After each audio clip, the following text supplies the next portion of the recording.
ધારાસભ્ય ચૈતર વસાવાની પોલીસે કરી છે અટકાયત। અગાઉના રાજપારડી અને અંકલેશ્વર પોલીસ મથકે થયેલી એફઆઈઆરમાં હાજર થવા જતા ચૈતર વસાવાની નવાગામની દેડી પોલીસે રસ્તામાં રોકીને અટકાયત કરી છે। રાજપારડી અંકલેશ્વર પોલીસ સ્ટેશને હાજર થવા જઈ રહેલા ધારાસભ્ય ચૈતર વસાવાને હાલ પોલીસે નવાગામના દેડીથી અટકાયત કરી છે। ત્યારે આ મુદ્દે ચૈતર વસાવાએ પોલીસ પર ગંભીર આક્ષેપ પણ કર્યા છે કે અમારો અવાજ દબાવવા અને અમને માથાભારે સાબિત કરવા માટે અમારી સાથે આવું કરાઈ રહ્યું છે। ધારાસભ્ય વસાવાએ કહ્યું છે કે પોલીસ કાયદો વ્યવસ્થા જાળવવાના બદલે એજન્ટ બનીને કામ કરી રહી છે।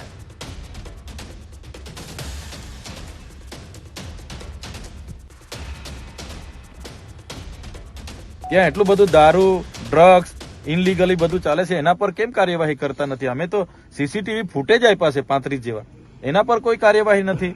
અમારા પર ઉપરા છાપરી રાતોરાત બે એફઆઈઆર થઈ જાય 70 લોકો પર। યાર અમારે કે પછી છોડી દેવાનું છે? એટલે અમારા ન્યાય માટે અમે તો નીકળેલા છે। પોલીસને યોગ્ય લાગે પૂરવાના હોય તો પૂરી દો। સુરતમાં ધારાસભ્ય અરવિંદ રાણાએ મેયરને લખેલા પત્રનો મેયર દક્ષેશ માવાણીએ આપ્યો છે જવાબ। વિકાસના કામો ન થતા હોવાનો ઉલ્લેખ પત્રમાં કરાયો હતો ને ત્યારે મેયર દક્ષેશ માવાણીએ 20 પાનાનો જવાબ ધારાસભ્યને આપ્યો છે। મેયર દક્ષેશ માવાણીએ જવાબ આપતા કહ્યું છે કે 300 કરોડથી વધુના વિકાસ કામો કર્યા છે।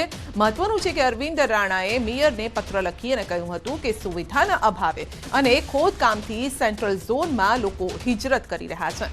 વધુમાં તેમણે શુક્રવારે સેન્ટ્રલ ઝોનના તમામ રોડને સીસીમાં કન્વર્ટ કરવા માંગ કરી। બજેટમાં 25 કરોડ રૂપિયા ફાળવવા માટે માંગ કરી।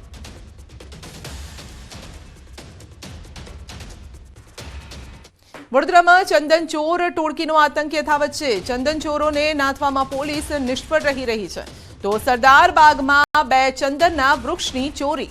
ચંદન ચોર ટોળકી વૃક્ષનું થળિયું લઈને ફરાર। એક થળિયું સ્થળ પર જ પડી રહ્યું તો ચંદન ચોર ટોળકીમાં 7 સભ્યો સામેલ હોવાની શંકા છે। અગાઉ એમએસ યુનિવર્સિટીમાં પણ ચંદનની ચોરી થઈ હતી। કોર્પોરેશને કરોડોના ખર્ચે સિક્યુરિટીનો આપ્યો છે કોન્ટ્રાક્ટ અને છતાં પણ ચંદન ચોર ટોળકીને તે રોકી નથી શક્યા। ત્યારે સવાલ ઊભા થઈ રહ્યા છે, શું અહીંયા મિલીભગત છે?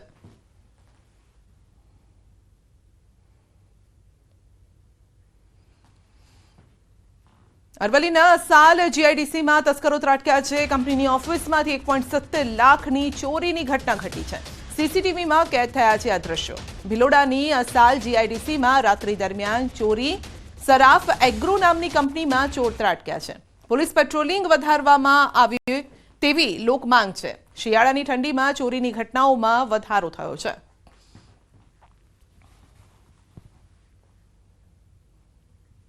સુરતના અલગ અલગ વિસ્તારમાંથી ચોરી થયેલા વાહનોનો ભેદ ઉકેલાયો છે। ક્રાઇમ બ્રાન્ચે ભેજાબાજ બાઇક ચોરને ઝડપી લીધો છે અને આરોપી દીપક શિરસાઠની અડાજણ વિસ્તારમાંથી ધરપકડ કરાઈ છે। પોલીસે આરોપી પાસેથી ચોરીના 15 મોટરસાયકલ સહિત 4.65 લાખનો મુદ્દામાલ જપ્ત કર્યો।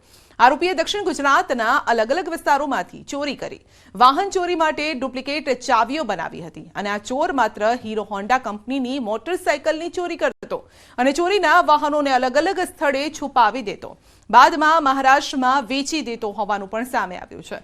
આરોપી અગાઉ પણ 25 જેટલા વાહન ચોરીના ગુનામાં ઝડપાઈ ચૂક્યો છે। પોલીસે પૂછપરછમાં આરોપીએ 16 જેટલા વાહન ચોરીના ગુનાની કબૂલાત કરી છે। પોલીસે આરોપી પાસેથી ચોરી કરેલી 15 બાઇક સહિત 4.65 લાખનો મુદ્દામાલ જપ્ત કર્યો છે। પૂછપરછમાં હજુ પણ વધુ ગુનાઓનો ભેદ ઉકેલાઈ શકે છે।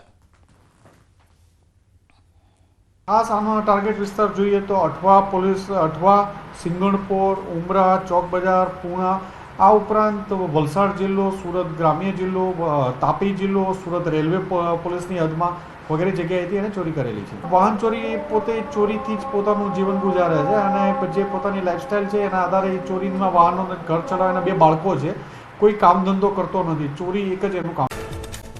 પીએમ નરેન્દ્ર મોદી આજે રાજસ્થાનના પ્રવાસે। રાજસ્થાન સરકારના 1 વર્ષ પૂર્ણ થવા પર જયપુરમાં યોજાયેલા કાર્યક્રમમાં આપી હાજરી। પીએમ મોદીની ઝલક જોવા સભામાં ઉમટ્યા લોકો। 46,300 કરોડ રૂપિયાના ઉર્જા, રોડ, રેલવે અને પાણી પુરવઠા સંબંધિત 24 પ્રોજેક્ટની રાજસ્થાનને ભેટ। ઊંઝા એપીએમસીના ખેડૂત વિભાગની તમામ બેઠકોનું પરિણામ જાહેર। ઊંઝા એપીએમસી પૂર્વ ચેરમેન દિનેશ પટેલ જીતનો દબદબો। ખેડૂત વિભાગની તમામ 10 બેઠકો પર દિનેશ પટેલ જૂથની જીત, 5 ભાજપ મેન્ડેટવાળા અને 5 અપક્ષવાળા ઉમેદવારોની જીત. પોલીસ સ્ટેશને હાજર થવા જતા ચૈતર વસાવાની અટકાયત, રાજપારડી અને અંકલેશ્વરમાં નોંધાયેલી ફરિયાદને લઈ હાજર થવા જઈ રહ્યા હતા ચૈતર વસાવા. પોલીસ કાયદો વ્યવસ્થા જાળવવાને બદલે એજન્ટ બનીને કામ કરી રહી હોવાનો ચૈતર વસાવાએ કર્યો આક્ષેપ. રાજકોટમાં ભાજપ બક્ષીપંચ મોરચાના મંત્રીએ જન્મના દાખલા સાથે ચેડા કર્યા. 50 વર્ષના વિપુલ માખેલાએ વોર્ડ પ્રમુખ બનવા 44 વર્ષ ઉંમર બતાવી. આધાર કાર્ડ જન્મના દાખલામાં જન્મ તારીખ બદલી. રાજકોટના કોંગ્રેસના કોર્પોરેટર વશરામ સાગઠિયાને આવ્યો હાર્ટ એટેક. હૃદયની નળીઓ બ્લોક હોવાથી વેસ્ટ એન્ડ બેસાડાયા. હાલ વશરામ સાગઠિયાની તબિયત સ્થિર. જૂનાગઢમાં સસ્તા ભાવે મકાનની સ્કીમ આપી બિલ્ડરે કરી છેતરપિંડી. 20થી વધુ લોકો પાસેથી 2.43 કરોડની રકમ લઈ બંને ભાગીદાર ફરાર. પોલીસે અલગ અલગ ટીમ બનાવી આરોપીઓને પકડવા ચક્રો ગતિમાન કર્યા. અમદાવાદના ભુવાલડીમાં થયેલા હુમલા બાદ પોલીસ એક્શનમાં. જમીન કબજો લેવા બાબતે અસામાજિક તત્વોએ ધોકા તલવારો લઈને ગાડીઓમાં કરી હતી તોડફોડ. કાયદો અને વ્યવસ્થા જાળવી રાખવા પોલીસ સતર્ક.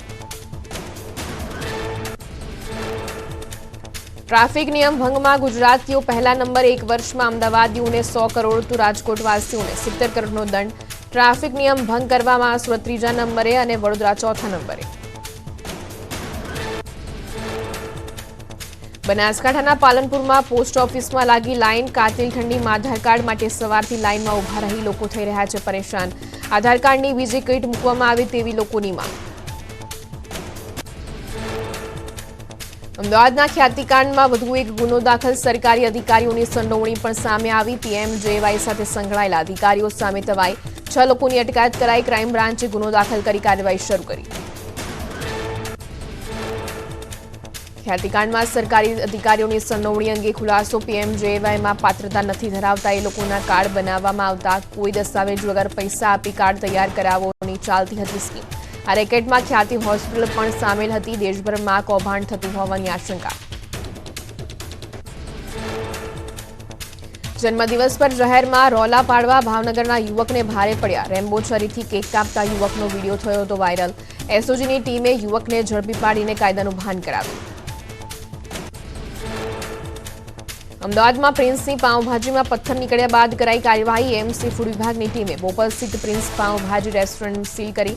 પાઉંભાજીમાં પથ્થર નીકળતા ગ્રાહકે MC ફૂડ વિભાગને કરી હતી ફરિયાદ.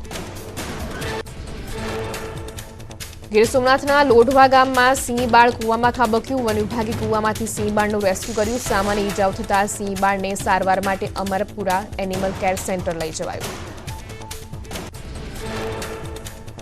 રાજ્યમાં દીપડાની દહેશત વધી. ભાવનગરના શિહોરમાં વધુ એક પશુનું કર્યું મારણ. દાહોદમાં પણ દીપડો દેખાયો તો માંગરોળમાં બીમાર દીપડાનું કરાયું રેસ્ક્યુ. અમેરિકામાં વધુ એકવાર અંધાધૂંધ ફાયરિંગમાં લોકોના મોત. વિનોદ સ્કિન્સની ખાનગી સ્કૂલમાં ગોળીબાર થતા 5 લોકોના મોત, અનેક લોકો ઘાયલ થયા. હુમલો કરનાર કિશોર સ્કૂલનો જ વિદ્યાર્થી હોવાનું સામે આવ્યું. હુમલો કરનાર વિદ્યાર્થીએ પણ જીવ ગુમાવ્યો. જોર્જિયાના એક રેસ્ટોરન્ટમાં 11 ભારતીય સહિત 12 લોકોના મોત. રેસ્ટોરન્ટના બીજા માળે એક રૂમમાં સૂતા હતા ત્યારે કાર્બન મોનોક્સાઇડના કારણે ગુંગળામણથી મોત. પોલીસે હાથ ધરી તપાસ. સરકારી કર્મચારીઓ માટે ખુશીના સમાચાર. છઠ્ઠા પગાર પંચ હેઠળ કામ કરતા કર્મચારીઓના મોંઘવારી ભથ્થામાં 7%નો વધારો. 5 મહિનાના એરિયર્સ સાથે જાન્યુઆરી મહિનામાં ચૂકવવામાં આવશે. સુરતમાં MLA અરવિંદ રાણાએ લખેલા પત્રનો મેયરે આપ્યો 20 પાનાનો જવાબ. 300 કરોડથી વધુના વિકાસ કામો કર્યાનું મેયરનું કહેવું. સેન્ટ્રલ ઝોનમાં સુવિધાના અભાવ અંગે MLAએ લખ્યો હતો પત્ર. જૂનાગઢના સત્તાધારના મહંતના વિવાદમાં વિજય બાપુના સમર્થનમાં આવ્યા સંતો. વિજય બાપુને ખોટી રીતે બદનામ કરાઈ રહ્યા હોવાનું સંતોનું કહેવું. પૂર્વ AG વણઝારાએ કહ્યું વિવાદનો અંત ન આવે તો વિજય બાપુ બદનક્ષીનો દાવો કરી શકે. ગુજરાતમાં ગાજવીજ અને કરા સાથે વરસાદનું સંકટ. અંબાલાલ પટેલે કરી મોટી આગાહી. ઉત્તરાયણ આસપાસ પશ્ચિમી વિક્ષેપના લીધે વાતાવરણ પલટાશે. રાજ્યમાં ભારે પવનો સાથે કમોસમી વરસાદ અને કરા પડવાની સંભાવના. 30 જાન્યુઆરી સુધી થશે ડબલ ઋતુનો અહેસાસ. 26 જાન્યુઆરી બાદ રાજ્યમાં ફરી ઠંડી વધશે. ઉત્તર ગુજરાતના અમુક ભાગોનું તાપમાન 10 ડિગ્રીથી નીચે જવાની શક્યતા. મધ્ય ગુજરાત 15 ડિગ્રી અને દક્ષિણ ગુજરાતના વિસ્તારમાં 18 ડિગ્રીથી નીચે રહી શકે તાપમાન. રાજ્યમાં ગાત્રો થીજવતી ઠંડીનો અહેસાસ. 18 જિલ્લામાં તાપમાન 15 ડિગ્રીથી નીચે નોંધાયું. નલિયા 7.8 ડિગ્રી સાથે સૌથી ઠંડુગાર શહેર. ગુજરાતમાં ફૂલ ગુલાબી ઠંડીની મોસમ જામી. કાતિલ ઠંડીને લઈને હવામાન વિભાગની આગાહી. એક અઠવાડિયું સમગ્ર રાજ્યમાં રહેશે કાતિલ ઠંડીનો માહોલ. રાજકોટમાં જોવા મળશે કોલ્ડ વેવની અસર. ઠંડીને લઈને હવામાન વિભાગની આગાહી. સૌરાષ્ટ્રમાં ઠંડીનો ચમકારો યથાવત રહેશે. આગામી 5 દિવસમાં વાતાવરણમાં ફેરફાર થવાની શક્યતા. સતત છઠ્ઠા દિવસે ગુજરાતમાં કડકડતી ઠંડીનો પ્રકોપ રહ્યો. નલિયામાં 6.5 ડિગ્રી તાપમાન નોંધાયું. અંબાજી મંદિર ખાતે 8.9, ખંભાતમાં 9.5, રાજકોટમાં 10.8 ડિગ્રી તાપમાન, અમદાવાદમાં 11.8 અને ડીસામાં 11 ડિગ્રી તાપમાન નોંધાયું. કડકડતી ઠંડીમાં રાજકોટવાસીઓ ઠૂંઠવાયા. 10 વર્ષમાં પ્રથમ વખત રાજકોટવાસીઓએ શીતલહેર અનુભવી. સિઝનની સૌથી વધુ ઠંડી નલિયા બાદ રાજકોટમાં નોંધાઈ. તમિલનાડુના 4 જિલ્લામાં ભારેથી અતિ ભારે વરસાદની આગાહી. કુડલોર, મયિલાદુથુરાઈ, નાગાપટ્ટમ અને તિરુવરુરમાં 20 ડિસેમ્બર સુધી ગાજવીજ સાથે વરસાદની શક્યતા. માછીમારો માટે પણ ચેતવણી જાહેર કરાઈ. તમિલનાડુમાં ભર શિયાળે મેઘાએ એન્ટ્રી કરતા વધી સમસ્યા. ભારે વરસાદ બાદ ખેતરોમાં ભરાયા વરસાદી પાણી. ખેતરમાં પાણી ભરાતા કેળા અને ડાંગરના પાકમાં નુકસાન. દક્ષિણ થાઇલેન્ડમાં આકાશી આફત. ભારે વરસાદ બાદ પૂરની સ્થિતિ સર્જાઈ. અનેક વિસ્તારોમાં પૂરના ધસમસતા પાણી ભરાઈ જતા જળબંબાકારની સ્થિતિ સર્જાઈ. દક્ષિણ થાઇલેન્ડમાં જળપ્રલય. અનેક વિસ્તારોમાં ભરાયા વરસાદી પાણી. રસ્તા, ઘર, વાહનો પાણીમાં તરબોળ. જળબંબાકારની સ્થિતિ સર્જાતા વાહન વ્યવહાર ઠપ થયો. કુદરતના પ્રકોપ સામે સ્થાનિકો લાચાર. હિમાચલ પ્રદેશના કુલ્લુ મનાલીમાં પર્યટકોનો ધસારો. હિમવર્ષા વચ્ચે સ્વર્ગની મજા માણવા સૈથન ગામમાં પહોંચી રહ્યા છે પ્રવાસીઓ. મનાલીની ઇગ્લુ વેલી તરીકે પ્રસિદ્ધ છે સૈથન ગામ. હિમવર્ષા વચ્ચે લોકો ઇગ્લુમાં રહેવાનો લઈ રહ્યા છે અનુભવ. જમ્મુ કાશ્મીરના શ્રીનગરમાં ગગડ્યો ઠંડીનો પારો. કાશ્મીર ઘાટીમાં -માં નોંધાયું તાપમાન. વૃક્ષો અને મેદાનોમાં ઝાકળની કળો પણ બરફ બની. શીતલહેરમાં લોકો ઠૂંઠવાયા. હિમાચલ પ્રદેશના શિમલામાં પ્રવાસીઓએ આઈસ સ્કેટિંગની માણી મજા. બરફવર્ષા બાદ ખુલ્લા મેદાનમાં પ્રવાસીઓ આઈસ સ્કેટિંગ કરવા ઉમટ્યા. બાળકો, યુવાનો અને વૃદ્ધોએ આઈસ સ્કેટિંગની મજા માણી. સ્કેટિંગનો નજારો ડ્રોન કેમેરામાં કેદ. રાજસ્થાનના ચૂરુમાં કડકડતી ઠંડીનો કહેર. 1.5 ડિગ્રી તાપમાન નોંધાતા ખેતરોના પાક પર બરફની ચાદર જોવા મળી. તો ઝાકળના ટીપા પણ બરફમાં ફેરવાયા હોય તેવા દ્રશ્યો જોવા મળ્યા. ભારે ઠંડીથી લોકો ઠૂંઠવાયા. દેશની રાજધાની દિલ્હીમાં શીતલહેર. હાડથી જતી ઠંડીમાં ઠૂંઠવાયા લોકો. ઠંડી વચ્ચે ધુમ્મસનું સામ્રાજ્ય. વિઝિબિલિટી ઓછી થતા વાહન ચાલકો થયા પરેશાન. દિલ્હી અને એનસીઆરમાં ફરી વધુ પ્રદૂષણ. એક્યુઆઈ લેવલ 400 અંકને પાર. ગ્રેપ 4ના નિયમો લાગુ. કાતિલ ઠંડીના કારણે શાળાઓના સમયમાં પણ ફેરફાર કરાયો. પ્રાથમિક શાળાઓમાં અભ્યાસ હાઇબ્રિડ મોડમાં કરવામાં આવશે. ઉત્તર પ્રદેશના સંભલમાં કાતિલ ઠંડી. શહેરમાં ઠંડીનો પારો ગગડતા લોકો ઠૂંઠવાયા. શીતલહેર વચ્ચે પણ પોલીસ જવાનો પેટ્રોલિંગ કરતા દેખાયા. ભારે ઠંડી વચ્ચે ગાઢ ધુમ્મસ છવાતા વધી સમસ્યા.